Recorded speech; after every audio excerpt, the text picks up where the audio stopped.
Bos días a todos. Permítame que hoxe comece esta comparecencia cunha pequena dose de esperanza para todos os 587 cidadáns de Galicia, persoas xa curadas e tamén cunha pequena dose de esperanza e de agradecemento unha forma moi singular a todo o personal sanitario que foi capaz de conseguir este bo dato sanitario. Pola contra, temos que lamentar xa que hai, con datos das 21 horas de onte, que son os datos que se poden facilitar de acordo co protocolo do Ministerio de Sanidade, 900 galegos ou galegas hospitalizadas nos distintos hospitais de Galicia, xunto con 170 personas nas unidades de cuidados intensivos, e 174 falecidos no día de onte ás 21 horas, máis 8 que se incorporan ao longo do día de hoxe, é dicir, 182 personas que perderon a vida como consecuencia maioritariamente do virus da pandemia. Vaya para os seus seres queridos todo o noso cariño. Xa sabemos que morreu o primeiro Policía Nacional en Galicia. Para a súa familia, igual que para o resto das familias, o noso cariño de forma sentida. Sentimos efectivamente non poder salvar todas estas vidas, sentimos tamén que non poden ser despedidos nas condicións que as costumes galegas o acreditan nos funerais e nos enterros. En estes momentos tan duros, tamén de tanta soidade, para os que non están, saiban que toda Galicia seguimos traballando xuntos contra esta pandemia.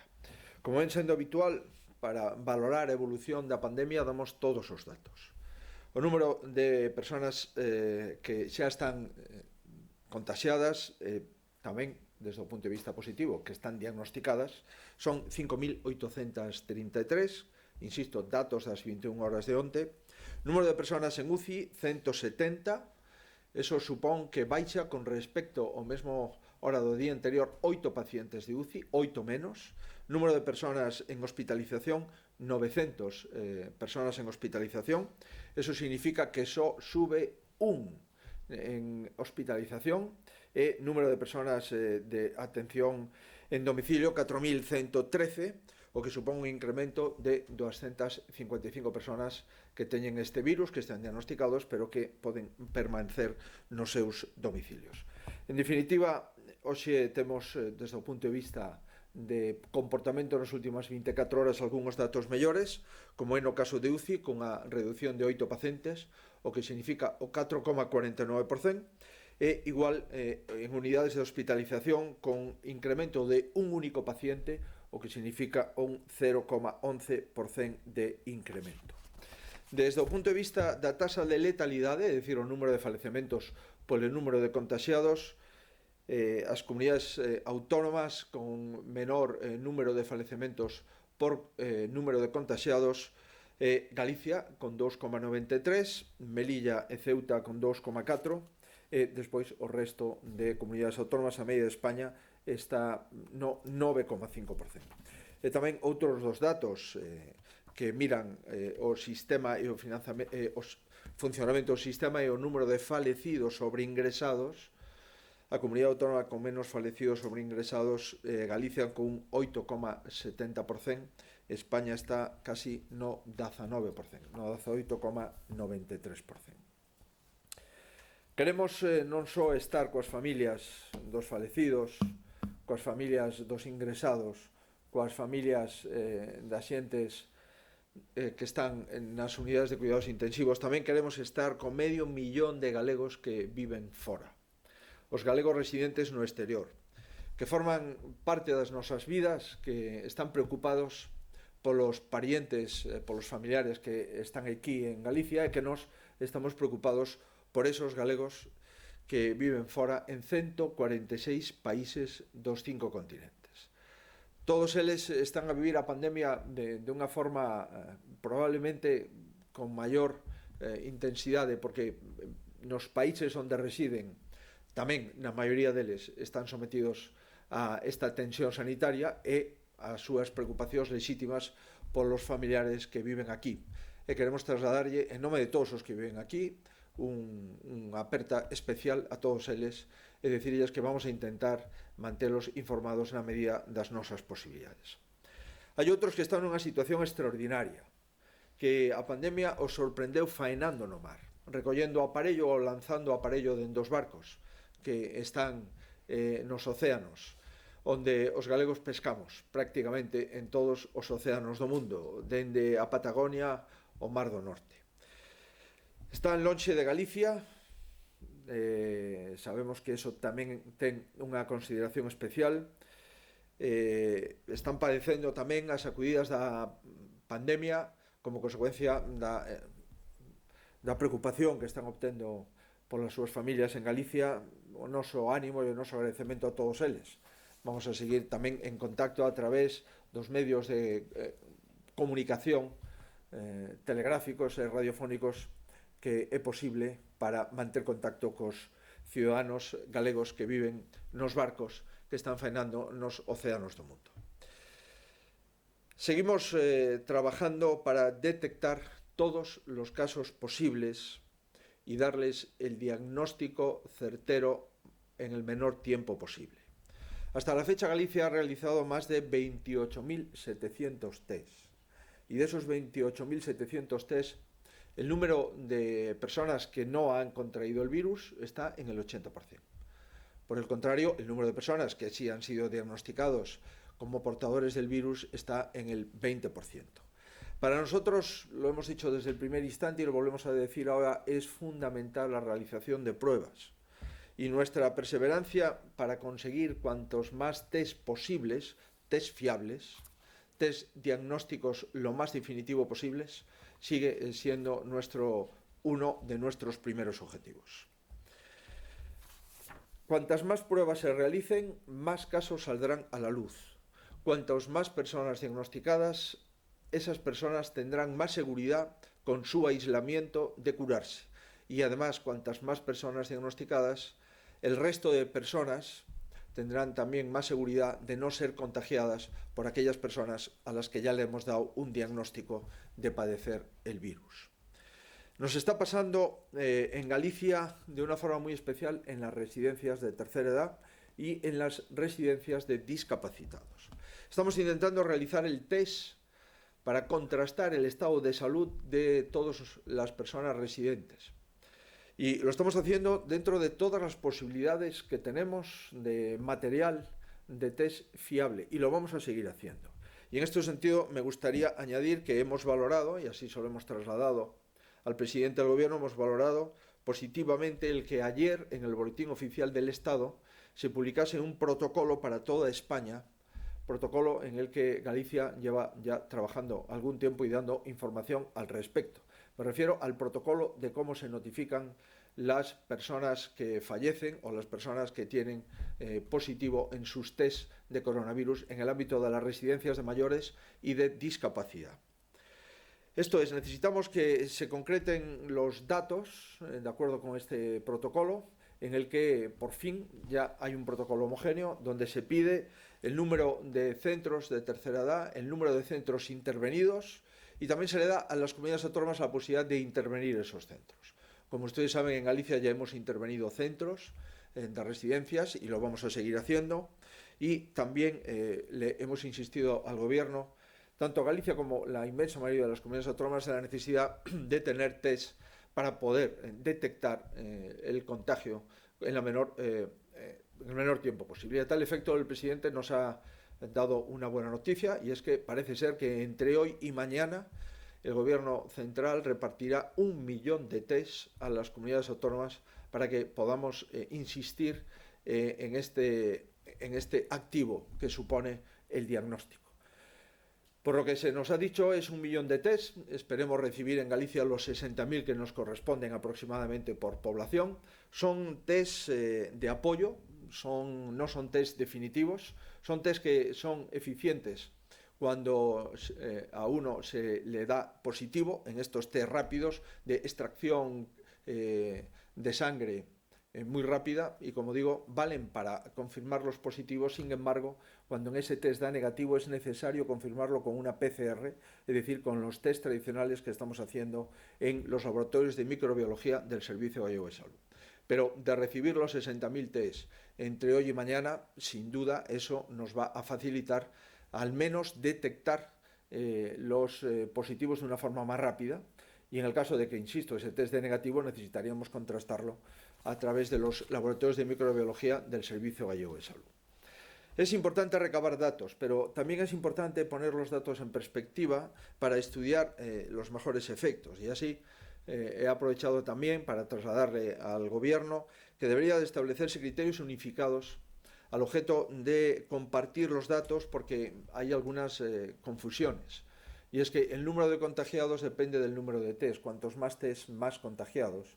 Y por lo tanto, más diagnóstico es el certero. Y cuantos más contagiados, habrá más posibilidades de aislar a aquellos que no lo están y preservar su salud.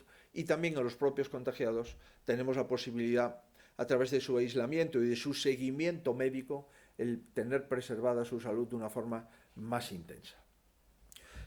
Unificar los criterios de comunicación es uno de los planteamientos que hemos hecho, y espero y deseo que entre todos vayamos mejorando las estadísticas y los datos que vamos conociendo de todas las comunidades autónomas y los agregados que el Ministerio de Sanidad posteriormente traslada al conjunto de las comunidades autónomas. Hoy el presidente del Gobierno nos ha comunicado a las comunidades autónomas lo que ya comunicó a el conjunto de la nación en el día de ayer, que se prolonga el estado de alarma hasta el día 26 de abril. Y ante una decisión de esta trascendencia, Galicia, a través del presidente de la Xunta, le ha trasladado, en primer lugar, el respeto por esa decisión y, en segundo lugar, el apoyo a esa decisión del presidente del Gobierno.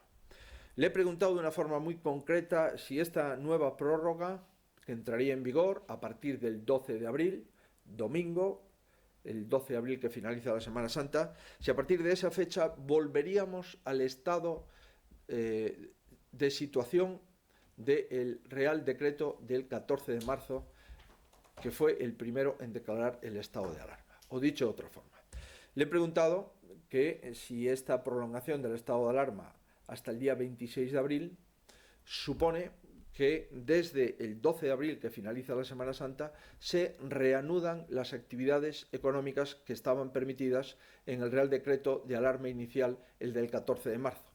Y me ha confirmado que el decreto que se aprobó el 29 de abril por la noche y que disminuyó la actividad económica permitida, ese decreto caduca el mismo domingo 12 de abril y, por consiguiente, volveríamos a la situación económica, industrial que teníamos en el decreto inicial del 14 de marzo. Yo espero que esta nueva situación dé claridad, de concreción, para que los sectores industriales, los sectores de la construcción y los sectores de la automoción puedan volver escalonadamente al trabajo y, eso sí, cumpliendo taxativamente todas las normas de seguridad y todas las normas para preservar la salud de las personas que se incorporarán al trabajo a partir del 13 de abril y días sucesivos. Es muy importante que hagamos un equilibrio entre la protección de la salud de las personas más vulnerables y el inicio pautado, seguro y estable de la actividad económica.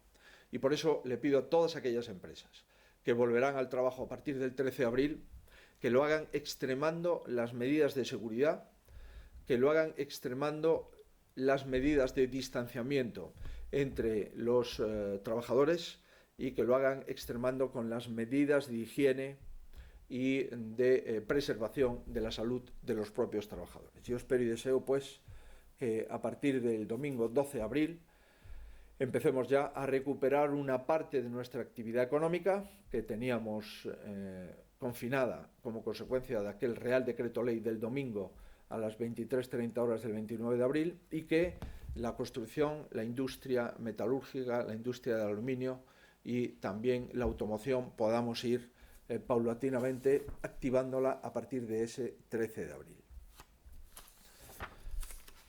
En este sentido, Le hemos planteado al presidente del Gobierno una serie de cuestiones en el ámbito sanitario, del presente y algunas del futuro, y también le hemos planteado una serie de cuestiones en el ámbito económico del presente y también del futuro. Sobre la situación, sobre las cuestiones sanitarias del presente, volvimos a hacer incidencia en la importancia de conocer estudios epidemiológicos validados por el Ministerio de Sanidad para que cada comunidad autónoma prevea con mayor acierto cuál es la curva de ocupación de UCI y ocupación hospitalaria en los próximos días. Le he planteado también la necesidad, y varios presidentes autonómicos hemos vuelto a insistir en conocer cuál es la previsión de entrega de los materiales que parece ser está comprando el Gobierno central. Es muy importante saberlo.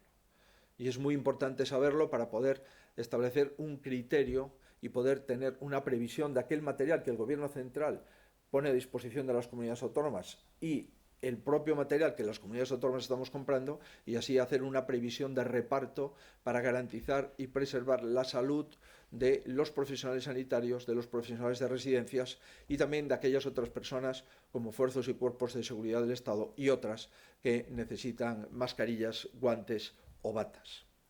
Le hemos comentado la mayoría de los presidentes autonómicos que de momento el material que está llegando a las comunidades autónomas es escaso. La mayoría de ellos hemos coincidido en la ecuación. El 90% del material que se ha utilizado en cada comunidad autónoma lo ha venido comprando la comunidad autónoma y el 10% restante lo ha venido ofreciendo el Gobierno central. Esperemos que en los próximos días esta ratio se vaya invirtiendo y podamos tener, por consiguiente, pues un material del Gobierno central que parece ser que se ha comprado y que todavía no ha llegado, al menos con la intensidad que esperábamos, a los servicios de salud. En cuanto a las propuestas sanitarias de futuro que le hemos planteado, hay una que creo que merece la pena ser pensada, y es que empieza a haber comentarios sobre la utilización generalizada de mascarillas por toda la población. Le he planteado al presidente si tiene previsto el Ministerio de Sanidad dictar un protocolo homogéneo para todo el país.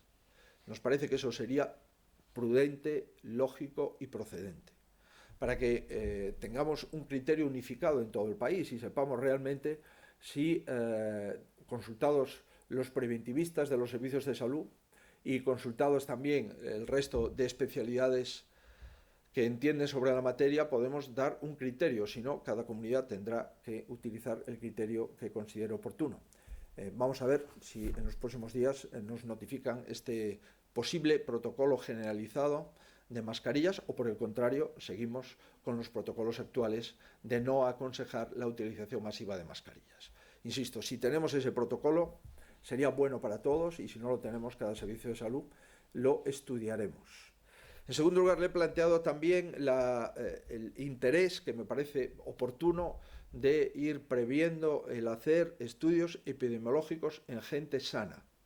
Es decir, el tomar una muestra de 1.000, 1.200, 1.500 personas con estructuras de edad distintas, con lugares de población y de residencia distintas, y poder hacer muestras a personas que no han acreditado tener el virus porque o han sido negativos o no han tenido síntomas suficientes para darse cuenta si lo tenían o no, por lo tanto personas aparentemente sanas, e ir viendo para volver a iniciar la economía cómo está la situación epidemiológica en cada comunidad autónoma. Galicia quiere hacerlo. Le gustaría hacerlo de una forma sistemática y homogénea con el resto de comunidades autónomas, y le gustaría hacerlo mediante unas ponderaciones uniformes para todo el territorio validadas por el Ministerio de Sanidad. Y la tercera cuestión que le he planteado es también, de cara al futuro, cómo podemos informar a la población sobre el estado de cada uno de nosotros y de la salud pública en general. A través de medios tecnológicos, los países más avanzados del mundo lo han hecho, y nos parece que España debe de planteárselo. Y debe de plantear, para darle seguridad en los próximos meses, hasta que aparezca una vacuna, a los ciudadanos de que, desde el punto de vista de salud pública, son ciudadanos que están sanos, que pueden, por consiguiente, trabajar, que pueden viajar, que pueden interactuar con el resto de ciudadanos y así ayudar a cada ciudadano a tener información y conocimiento de su propio estado de salud pública. Eso sería bueno, insisto, poder también armonizarlo y que no cada comunidad autónoma que vaya por su lado. Esperemos y deseemos que estas tres cuestiones que le he planteado tengan respuesta en los próximos días. La mayoría de los presidentes hemos coincidido en que estas conferencias de presidentes tienen que ser útiles y que la lealtad que nos pide el presidente tiene que ser una lealtad recíproca entre el presidente del gobierno, el gobierno central y las comunidades autónomas, los gobiernos autonómicos. Y todos, o la mayoría de ellos, hemos coincidido en que a veces deberíamos de consultar o al menos conocer las comunidades autónomas cuáles son las medidas que se adoptan para la nación antes de que todos los ciudadanos las conociesen, simplemente por poder informar y poder ayudar al gobierno a tomar decisiones. De momento, en las últimas conferencias de presidentes, las medidas realmente importantes, la de la suspensión prácticamente de toda la actividad económica o la de la prolongación del estado de alarma hasta el 26 de abril, pues nos hemos enterado, igual que todos ustedes, a través de los medios de comunicación. Desde luego nosotros queremos ayudar y entiendo que se nos llama para acertar. Y si trabajamos conjuntamente, podemos ayudarnos todos y podemos acertar más entre todos. Ya sé que es muy difícil tomar decisiones, lo sé perfectamente, pero hay decisiones que cuando se anuncian antes de ser desarrolladas y antes de ser concretadas, producen tensiones como las que se produjo aquel domingo a las 23:30 horas cuando nos enteramos que se cerraba buena parte de la actividad económica de nuestro país con la publicación en el Boletín Oficial del Estado de aquel Real Decreto. Por eso, al objeto de ir trabajando con mayor coordinación, al objeto de ir consolidando niveles de confianza mayores y al objeto de tener unos niveles de lealtad inquebrantables, es bueno que no ocurran cosas como las que han ocurrido esta semana. Y también la mayoría de los presidentes hemos coincidido con mayor o menor énfasis. Las conferencias deben de servir para estrechar lazos y reforzar el trabajo conjunto y la confianza.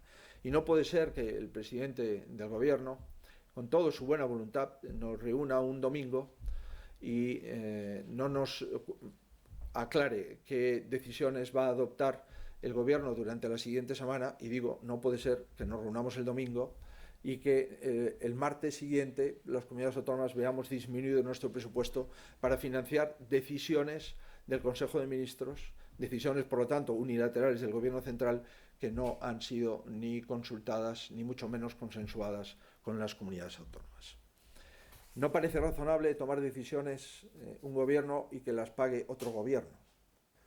Eso no es los principios de lealtad que deben de presidir una situación de pandemia como esta. Y por eso se lo hemos planteado al presidente.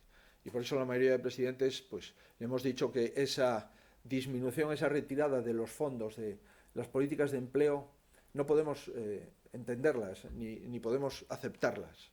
Y hemos mostrado muchos de los presidentes nuestro rechazo a esa decisión y le hemos pedido que la deje sin efecto, que restituya al presupuesto de las comunidades autónomas lo que nos han minorado, porque si no, no vamos a poder trabajar posteriormente. Las comunidades autónomas estamos haciendo muchísimos esfuerzos para seguir pagando, financiando el incremento exponencial de gasto sanitario que vamos a tener y que estamos teniendo, el incremento de gasto social y también todas nuestras políticas de liquidez y de ayuda al gobierno central para las políticas de autónomos, las políticas de pequeñas y medianas empresas. Por consiguiente, le hemos pedido que esto lo deje sin efecto y que los 100 millones que teníamos para el empleo en el sector naval, en el sector de la automoción, en el sector forestal, se restituyan a la comunidad autónoma gallega. Y también, en mi caso, le he planteado que algunos borradores que se comentan sobre vivienda, para financiar las decisiones del Gobierno central, que no se vuelva a minorar el plan de vivienda que tienen las comunidades autónomas asignado y en la mayoría de los casos que tenemos ya comprometido.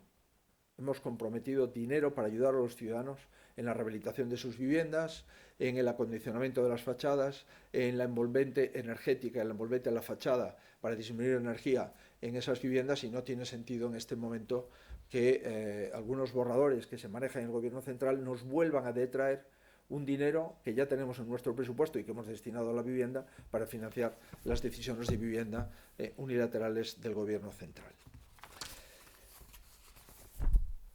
Quiero concluir dando un voto de confianza para que estas decisiones no sigan ocurriendo.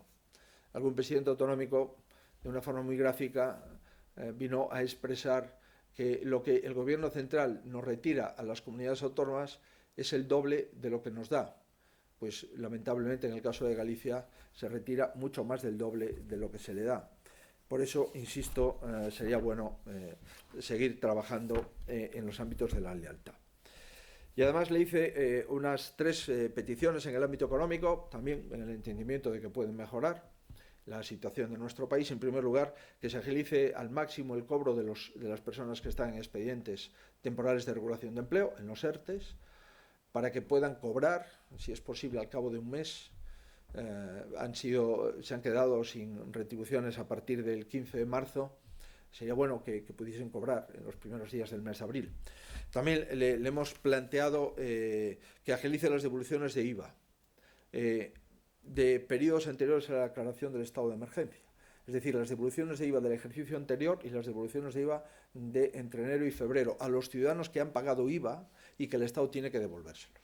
Eso sería una inyección de 400 millones de euros para las empresas y los ciudadanos gallegos.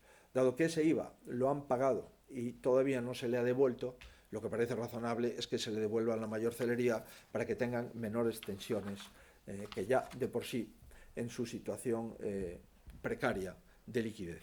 Y por último, hemos hablado, le he entendido al presidente que hay unas flexibilidades en el Fondo Marítimo de la Pesca y espero que esto vaya a compensar ayudas a la pesca y al marisqueo en Galicia, que nos parece muy importante.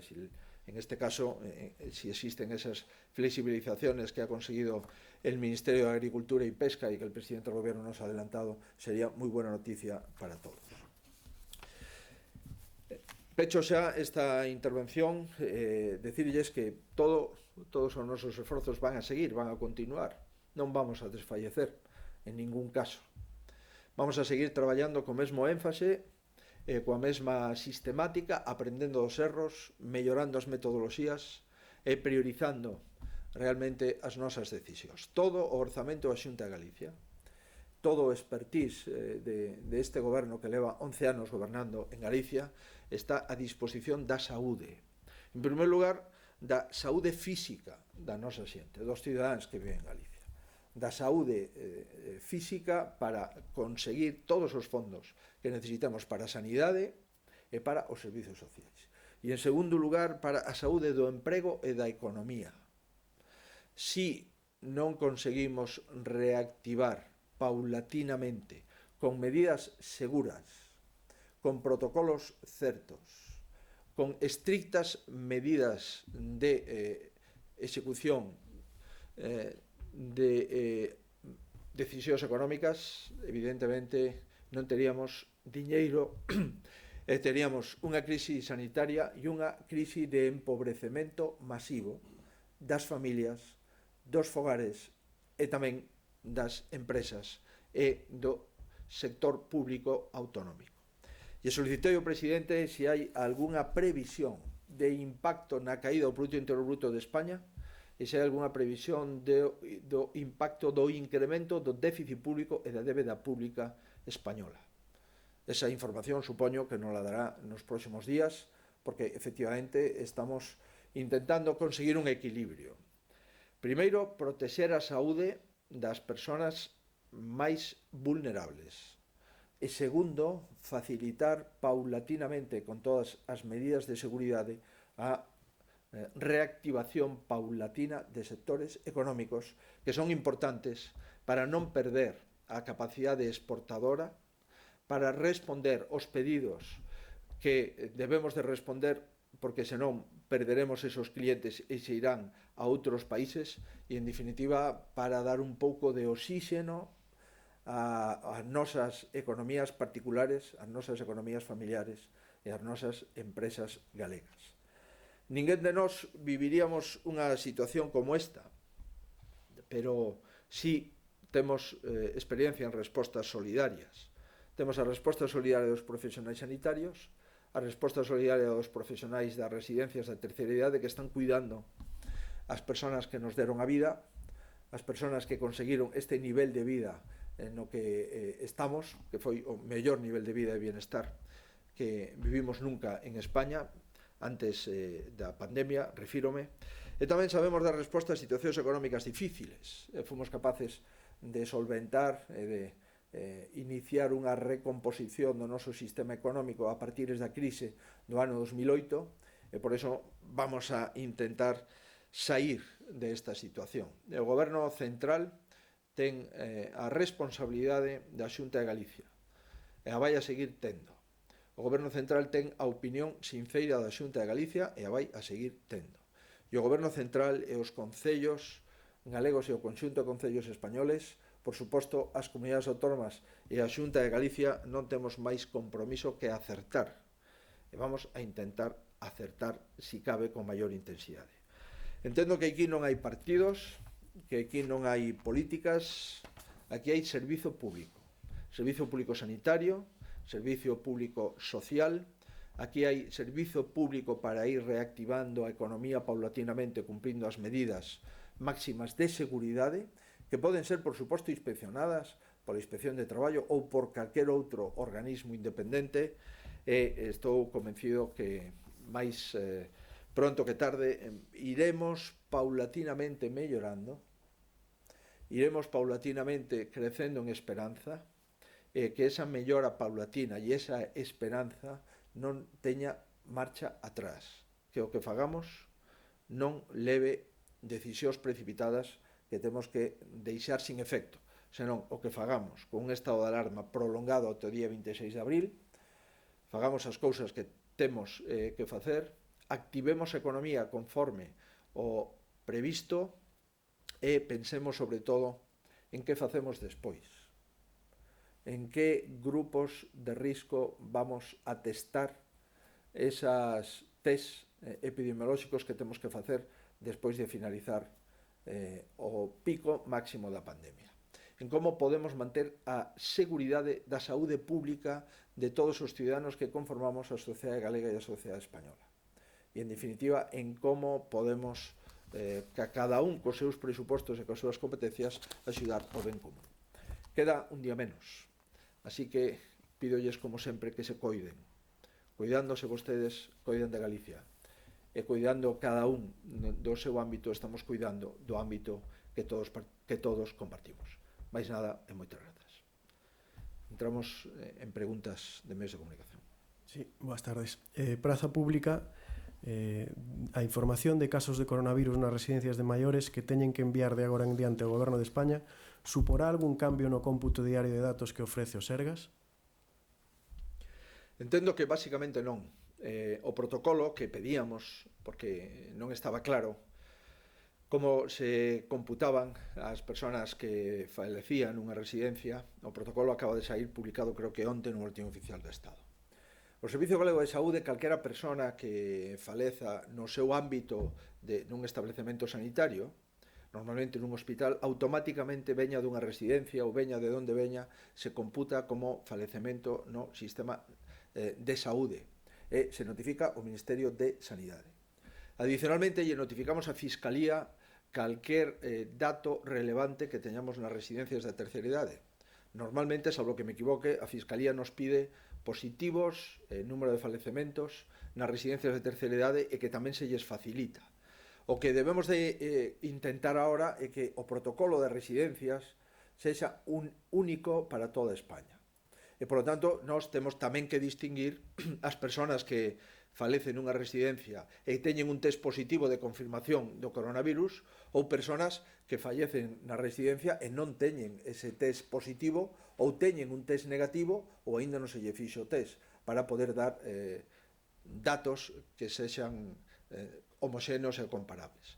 Quero recordar que a primeira persona que faleceu nunha residencia de terceira idade, creo que foi en Celanova, esa primeira persona o test de coronavirus era negativo. E, sin embargo, faleceu. Faleceu porque hai moita xente en residencias que ten unha edade avanzada e que ten unha patoloxía moi comprometida. Pero nós intentamos dar todos os datos que temos. A Fiscalía, os medios de comunicación e o Ministerio de Sanidade. Se agora podemos xuntar toda a metodoloxía acreditar para facer comparacións homogéneas en todo o Estado, nos ven moito mellor, porque me dá a sensación, polo menos a sensación que percibí na conferencia de presidentes, é que os datos das residencias non tiñan un tratamento homogéneo en todas as comunidades autónomas. Dende logo, en Galicia damos os datos dos falecidos nas residencias, con coronavirus, vamos a dalos agora dunha forma moito máis concreta e sin coronavirus. E iso que non lo vai a decir os laboratorios de microbiología de cada hospital, que é onde se fan os test de coronavirus. Si un maior con ese test de coronavirus registrado nun servicio de microbiología como positivo, automáticamente o damos como falecemento con coronavirus. Si polo contrario ese test é negativo, o daremos como falecemento, pero non co virus referido. Radio e Televisión de Galicia, considera posible que a recuperación da actividade económica a partir do día 13 se vai estendendo a algún sector a maiores da construción e industria ou incluso facer excepción no confinamento de persoas para determinados grupos sociais? Bueno, eso quedou reservado, así o presidente o dixo, no ámbito das súas competencias. O presidente foi moi claro en que as competencias lle corresponden ao Goberno Central a declaración de estado de alarma e tamén a declaración dos contidos do estado de alarma. Deixou claro que o último Real Decreto Lei dictado o 29 de abril ata o 12 de abril, ata o domingo de Semana Santa, donde impedía actividade industrial, actividade de construción, actividade de automoción, etc., caduca automáticamente o domingo 12 de abril e o día 13 volvemos nestes sectores a ter a posibilidade de volver a traballar. Deixou claro tamén que no futuro lle corresponderá ao Goberno tomar decisións sobre si se pode facer determinadas actividades en determinados territorios, aínda que estos non coincidan coas comunidades autónomas. Todo eso, insisto, foi unha reflexión que fixo o presidente para compartir co resto de presidentes, pero non avanzou nada máis. Co cual eu entendo que o estado de alarma lle corresponde ao Goberno Central, eso sí, nós, como é natural, en función dos datos epidemiolóxicos e en función dos picos de presión de UCI, presión de hospitalización, porcentaxe de positivos sobre o número de probas feitas, en función de esa evolución, nos poderemos dar algunhas propostas. Pero o presidente sí plantexou que vai a manter con carácter xeral medidas homoxéneas para toda España. E no futuro poderá haber, en algunhas zonas de España, que poden coincidir ou non con comunidades autónomas, algunhas outras medidas máis permisivas. La Voz de Galicia pregunta si le parece bien la medida de aislar a los pacientes asintomáticos, cuánto tiempo estarían aislados y, en esa línea, la cadena SER pregunta si la Xunta tiene lista esa lista de infraestructuras para los contagiados asintomáticos. Yo creo que ese tipo de cosas as temos que ir concretando a partir de mañá nas reunións bilaterais. Non entendín moi ben en que consiste esa proposta. Evidentemente que a Xunta o sabe perfectamente cales son os hoteles que hai en Galicia. Esos son, digamos, pois a infraestructura privada que temos. E tamén a Xunta sabe, porque os concellos o teñen o día, o inventario de lugares públicos, de palacios de congresos, de polideportivos, de centros culturales, etc., etc. Por tanto, eu entendo que isto se coñece por parte de prácticamente todas as administracións públicas. Non creo que sexa moi difícil. Os establecementos hoteleros en distintos réximenes pois, están nun rexistro. Os establecementos públicos, deportivos, lúdicos, culturais, pois están tamén a disposición do Goberno Central. Ahora ben, o Goberno Central pide esta información, por suposto, se non a ten, ya facilitamos. O que non queda claro é exactamente para qué. E iso nos pediremos aclaracións, porque nos parece que os positivos, pois, se non presentan en sintomatoloxía grave, deben de seguir nas súas casas. Se presentan sintomatoloxía grave, pois deben de estar nos ámbitos sanitarios. Por tanto, é certo que isto o comentou o presidente, que quere estas infraestructuras, pero eu non fun capaz de saber exactamente para que e con que fin e con que obxeto. Desde logo, nós temos criterio ao respecto. Temos máis de 1.600 personas que facemos un seguimento, 1.600 positivos, que facemos un seguimento a través dos medios tecnolóxicos do Servicio Galego de Saúde, do TELEA. E están nas súas casas. E facemos seguimentos, 1 ou 2 diarios. Temos os teléfonos sanitarios a disposición. Temos médicos de primaria que estou convencido cada día pois atenden a máis persoas que dende as súas casas como positivos chaman para facer e comprobar cal é o seu estado sintomático. Temos un servizo que empezará a funcionar nos primeiros días desta semana que entra mañá de atención psicolóxica. Por conseguinte, vamos a ver exactamente en que consiste esa proposta do Goberno Central, que non foi unha proposta concreta, senón coñecer esas infraestructuras por si acaso é necesario confinar os positivos. Dende logo, non son capaz de concretar de que se trata e cal é o fin que se persigue. El Correo Gallego está de acuerdo con el presidente Sánchez en que Europa se la juega en función de su respuesta a la pandemia y qué opinión tiene del comportamiento de la Unión Europea hasta la fecha. Mire, na miña opinión, Europa neste momento está impactada por unha situación imprevista.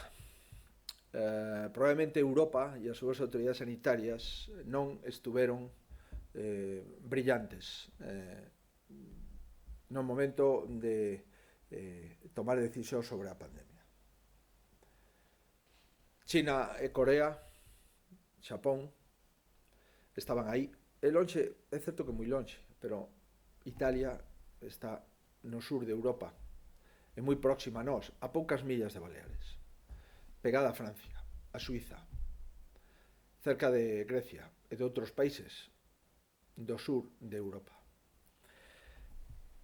Isto seguro que nos vai a facer reforzar os sistemas de alerta, nos vai a facer reflexionar sobre como é posible que a Organización Mundial da Saúde nos anticipara xa o 31 de decembro e nos advertira dos riscos que íbamos a correr e que, sin embargo, pois a maioría dos países europeos non fixera os seus deberes. Sobre que vamos a facer como europeos nas próximas semanas? Bueno, temos distintas fórmulas. O presidente nos refería que se vai a volver a reunir o Eurogrupo. Creo recordar o 7 de abril. Hai distintos países que propoñen unha serie de medidas, outros que propoñen unhas medidas menos intensas. O que sí digo é que eu son partidario de que Europa propoña un paquete de medidas intensas para recuperar a actividade económica e, por conseguinte, para ter diñeiro para seguir invertindo en sanidade e en servicios sociais e en pensións. Pero tamén creo que Europa, que conforman os países, nos pedirá cales son os esforzos que cada país está disposto a facer a cambio de recibir esa axuda, o cual, por outra parte, é algo equilibrado e lóxico. O diñeiro dos europeos tense que gastar de forma correcta entre os europeos. E os europeos poñerán máis diñeiro si saben perfectamente que o resto dos europeos vamos a facer esforzos para, entre todos, buscar unha saída non fácil, senón difícil a unha crise que, dende logo, é a crise máis potente desde o punto de vista económico que se recorda dende que hai Unión Europea. Por lo tanto, eu creo que todos debemos de concretar que é o que queremos e que é o que estamos dispostos a facer para conquerir o que queremos. E se hai reciprocidade e hai responsabilidade entre todos, Europa debe de buscar un marco de responsabilidade compartida e un marco de solidaridade compartida. Solidaridade sí, pero con responsabilidade. Responsabilidade sí, pero con solidaridade. E esa doble ecuación de solidaridade entre Europa e de responsabilidade entre as partes de Europa, aí, na miña opinión, está o equilibrio. Faro de Vigo indica que deben de propoñer ao goberno axilizar o pago dos ERTES, pero que a propia Xunta recoñece que non ten capacidade para tramitar todos os solicitados. Pregunta cantos se levan autorizados e cantos están pendentes e, por outra banda, que tamén di que a Galicia se retirou o dobre do que se lle dá. Si pode concretar estas cifras. Sí, con moito gusto. A Galicia, de momento, se retiraron 100 millóns de euros, que é o que tiñamos destinado a emprego no sector naval, no sector de automoción, no sector forestal, etc. Se nos dixo que se nos vai a dar 35 millóns de euros. De momento ainda non recibimos nada. Uns 16 millóns, 17 millóns no ámbito social e outros 17 millóns no ámbito sanitario. Por tanto, se nos retiran 100 e nos dicen que nos van a dar 35 e aún non lo deron, é evidente que estamos pois de unha forma asimétrica. Pero adicionalmente, no borrador que se está comentando e que pode afectar o plan de vivenda, se nos comenta que se nos pode retirar parte do plan de vivenda. Eu espero que eso non sigamos por ese camiño. Por iso hoxe fixemos unha especie de aparte para, si hai lealdade, a lealdade ten que ser mutua. Si hai decisións do Goberno de España, esas decisións teñen que ser financiadas cos presupostos do Goberno de España e non cos presupostos das comunidades autónomas. E, ademais, o Goberno de España é o único que ten posibilidades de acudir ao Banco Central Europeo, o único que ten posibilidades de acudir aos mecanismos de axuda, os conocidos MEDE, e o Banco Europeo de Investimentos. Por conseguinte, isto parece razonable. Por tanto, nos retiran 100, nos amenazan con retirarnos outros 35-40 de vivenda e, de momento, nos dicen que nos remitirán 35 que aínda non foron ingresados. Esta é a situación. Sobre os ERTES, o Ministerio deu unha ampliación de plazo para a tramitación dos ERTES e pedillo ás comunidades autónomas que se pronuncien, porque se non se pronuncian, se entende que o silencio positivo é que estamos de acordo cos ERTES. E Galicia está tramitando os ERTES con a maior profesionalidade posible. Máis do 55% dos ERTES xa están informados. E, dende logo, vamos a cumplir taxativamente o plazo que nos dá o Ministerio de Traballo para informar os ERTES. Si pudéramos simplemente notificar que estamos de acordo con todos, eso nos parece que non é procedente, e estamos mirando ERTE por ERTE para ver realmente si están dentro da normativa correcta, porque senón, no caso de que se dé un ERTE e que se pague e posteriormente se revise por parte do Ministerio de Traballo, habería que devolver o indebidamente percibido. Por tanto, estamos nos plazos que deu o Ministerio de Traballo e, polo que me dice na Consellería de Economía, Industria e Emprego, cumpriremos esos plazos, pero con rigor, é dicir, inspeccionando e vendo si se dan todos os requisitos que sinala o Real Decreto Lei para poder acollerse o ERTE correspondente. El diario.es pregunta se ten a Xunta previsto recibir algún tipo de material sanitario esta semana e, de ser afirmativo, cal sería? O máis importante do que se nos dixo fai uns instantes é que íbamos a recibir entre hoxe e mañá, eso dixo o presidente do Goberno, 1 millón de test. De acordo con ese criterio, a Galicia lle corresponderían aproximadamente 60.000 test. Eso sería, sin dúbida, o mellor que recibiríamos dende que empezou a pandemia. Reitero que son test rápidos, que é necesario facer posteriormente un test diagnóstico máis fiable, o que se chama PCR, para aqueles que lle dé negativo. Para aqueles que o test rápido dé positivo, normalmente non vamos a facer un test de contraste, pero para aqueles que lle dé negativo, pois sí necesitamos un test, unha PCR, que aí tamén estamos moi escasos e que o Goberno Central, en principio, non nos advirte que nos vai a remitir PCRs. O que non recibimos a data de agora mesmo, a data de onte, da plataforma, única plataforma logística, por lo tanto, temos perfectamente conciencia e consciencia do que recibimos, porque se notifica e se certifica. Recibimos mascarillas para aproximadamente, mascarillas quirúrxicas, 412.000, efectivamente 750, isto equivale a 7 días de consumo, estamos consumindo 412.000 semanales, por tanto isto dá máis ou menos para unha semana, e recibimos 35.985 batas, o que dá para 1,9 días de consumo, e guantes 624.000, o que dá aproximadamente para 1,1 día de consumo. En definitiva, estamos neste momento aproximadamente o 10% do material que levamos consumidos nos lo propuxo nos lo entregou o Goberno Central e o 90% as comunidades autónomas. Isto viña coincidindo con outras cifras que deron os presidentes autonómicos. Parece ser que no día de hoxe nos trasladan da delegación do Goberno, según me refiro ao Consello de Sanidade, poden chegar máis mascarillas por parte do Goberno Central. Pois serán ben recibidas. E mañá nos temos confirmados tamén entregas de mascarillas financiadas e compradas pola Xunta de Galicia. Xa están neste momento en camións, xa aterrizaron en Zaragoza e están en camións para ser transportadas á plataforma logística do Sergas. Pero o máis importante de todo é se realmente vamos a recibir entre hoxe e mañá os 60.000 test aproximados que nos corresponderían dentro dese millón de test que o presidente do Goberno nos confirma que xa está a disposición do Goberno Central e que se distribuyen entre hoxe e mañá. Si Galicia Confidencial ten dúas preguntas. A primeira, cal é o número de persoas falecidas a día de hoxe procedentes de residencias, tanto nas propias residencias como nos hospitais? E, por outro lado, pregunta, di que a oposición galega denuncia que vostede non consensúa as medidas que toma e que cancela as xuntanzas. Pregunta se vai tentar informar e consensuar medidas coa oposición en esa liña Europa Press. Pregunta se haberá algún contacto hoxe e que lles trasladará. Vamos a ver, nós fixemos todas as reunións coas forzas políticas. Primeiro, son o terceiro presidente en comparecer no Parlamento, a pesar de que o Parlamento en Galicia está disolto, pero comparecín na Diputación Permanente, como todo o mundo sabe, durante 3 horas. Adicionalmente, os grupos parlamentarios da oposición pediron a comparecencia da Conselleira de Servicios Sociales.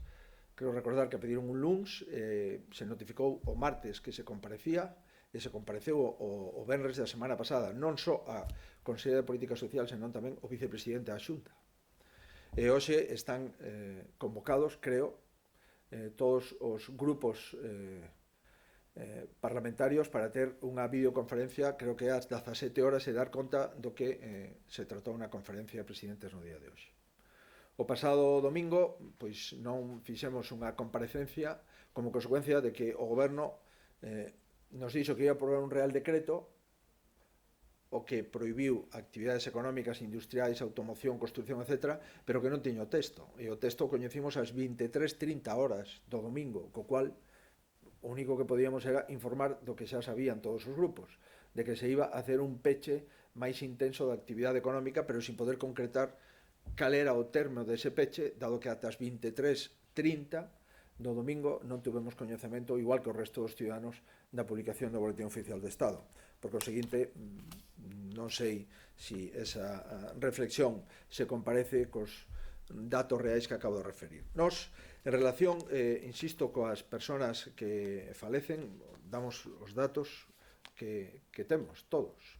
Incluso algún sin saber con exactitude, seguro que os vamos a ir perfeccionando nos próximos días, co protocolo que nos plantexa o Ministerio de Sanidade, incluso algún que falece nunha residencia sin saber si faleceu con positivo no coronavirus ou simplemente faleceu sin esa proba definitiva ou contrastada por os servizos de microbiología do hospital.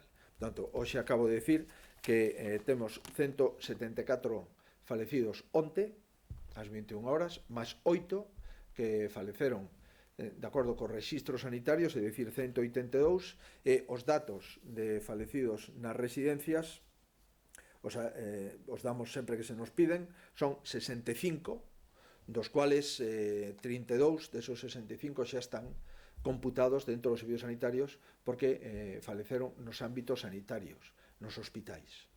E os outros 32, 34, non sei exactamente, faleceron nas residencias. Por conseguinte, estamos dando todos os datos, insisto, todos os datos que temos, con independencia de que os falecementos sexan con coronavirus ou sin coronavirus, ata un momento. Cando implementemos o protocolo, distinguiremos si son con coronavirus ou sin coronavirus. 4 preguntas se Galicia a comunidade que realiza máis test por habitante, cantas camas de UCI disporá Galicia e camas hospitalarias nestes 15 días, e pide tamén unha valoración da actuación de vicepresidencia respecto ás residencias. No tengo yo la información de si somos o no la comunidad autónoma que realiza más test, pero sí sé que realizamos todos los test que tenemos disponibles y hemos hecho ya unos 27.000, 28.000 test. El día 3 de abril, que fue el último día, hemos superado la barrera de los 2.000 test. Cuantos más test realicemos, mejor será el tratamiento de la pandemia. Y por lo tanto, cuanto más test podamos realizar con carácter preventivo, más diagnosticados tendremos y menos contagiados tendremos. Exactamente el número de test realizados hasta ayer eran 28.713. Los que realizamos el día 3 de abril fueron 2.518. Por eso es bueno que todas las comunidades den información de los test que realizan, para poder comparar los test con el número de fallecimientos, para poder comparar los test con el número de personas que ingresan en los hospitales y para poder comparar el número de test con el número de infectados. Solamente así podemos tener un mapa real epidemiológico de España por comunidades autónomas. Sobre cuál es el papel del gobierno en el tema de las residencias, pues la verdad es que yo, si usted me lo pregunta, yo intento decirle que me sorprende, porque realmente, además de decir que hay un problema con las residencias, en principio parecía que el gobierno iba a tomar más cartas en el asunto al respecto, y en este momento eso es una cuestión que cada comunidad autónoma haga lo que pueda. Y les puedo asegurar que no es fácil actuar sin test en residencias de tercera edad, porque lo primero que tenemos es que diagnosticar a nuestros mayores para poder tomar decisiones de aislamiento a los positivos, para preservar la salud de los negativos y, en definitiva, para hacer un planteamiento mucho más coherente. Acabamos de recibir autorización para intervenir residencias en el Boletín Oficial del Estado de ayer. Bueno, nosotros ya las hemos intervenido, y hay 2 residencias que son intervenidas, y ya hemos tomado decisiones hace más de una semana de distinguir residencias donde la mayoría de los residentes contrajeron el virus, son residencias integradas que dependen de las autoridades sanitarias, y el resto de residencias en la que la mayoría no tienen virus, pero sí algunos de ellos, en ese caso son residencias tuteladas con seguimiento desde el punto de vista sanitario de algún médico, de algún internista o de enfermería de atención primaria o de hospitales. No dependen del sistema sanitario directamente, pero sí son tuteladas por el sistema sanitario.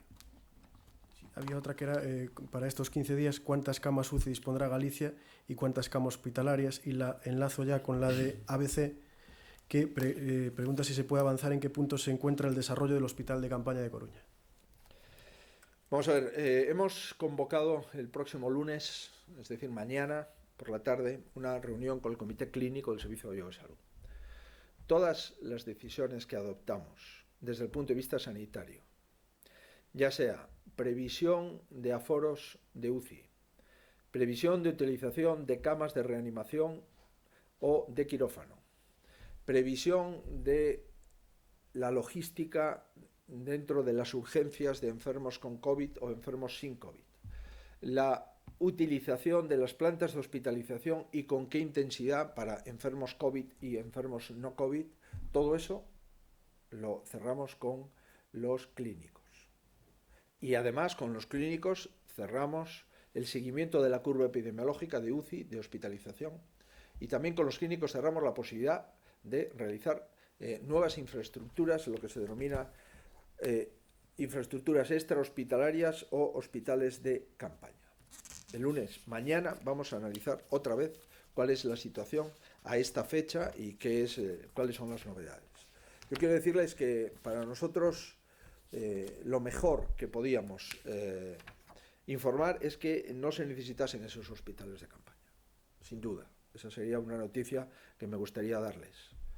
Pero también digo que lo que no vamos a caer es en la negligencia de que, como las cosas de momento no son imprescindibles, no las hagamos. No, los acopios para instalar los hospitales de campaña están mayoritariamente hechos, y la instalación de los hospitales de campaña, el despliegue de esos acopios y conformar el hospital de campaña, iremos tomando la decisión en función de la presión asistencial que vayamos obteniendo y en función de los datos de incremento o de meseta que vayamos obteniendo en los próximos días. Insisto, ¿Estamos preparados para desplegar los hospitales de campaña? Mayoritariamente sí. No los desplegaremos mientras no lo necesitemos, pero nuestra obligación es tener prevista ese despliegue. Sobre las camas de UCI creo que le he respondido el viernes pasado. Nosotros en este momento tenemos 270 camas de UCI a disposición de nuestros pacientes, y tenemos también en este momento de los 170 pacientes, y tenemos también previsión en los ámbitos de reanimación y en los ámbitos de quirófano para, en su caso, convertirlos como UCIs. Pero en este momento el número de UCIs que tenemos montada está en 270, y el número de personas que están utilizando una UCI al día de hoy, a las 9 de la noche el día de ayer, eran 170. Cadena COPE quere saber cales van a ser as prioridades para eses 60.000 novos test que enviará o Goberno. En tanto en cuanto recibamos esos test, o primeiro que vamos é a proseguir co test generalizado nas residencias de terceira idade e nas residencias de discapacidade. Isto estamos facendo xa. Estamos concentrando boa parte dos test, sobre todo da Galicia Sur, en Vigo, no Servicio de Microbioloxía do Complexo Hospitalario Público de Vigo, e si temos máis test, esos test rápidos, esos test de 15-20 minutos, pois nos axudarían claramente para localizar os positivos. No caso do que o test de positivo, vamos a entender que este paciente ten o virus. E tamén é certo, esta é unha disquisición máis técnica, que pode ser un paciente que ten o virus ou que está inmunizado porque xa tivo o virus e, por lo tanto, non contagia. Pero estas cuestións lle deixamos que as expliquen os microbiólogos. O que si digo é, aqueles pacientes que teñan un test positivo, automáticamente procederemos aí ao illamento, e aqueles que ten test negativo, é dicir, que non, aparentemente con ese test rápido non ten virus, temos que facer un test de contraste mediante o sistema tradicional de PCR. Por tanto, obxectivo, residencias de terceira idade e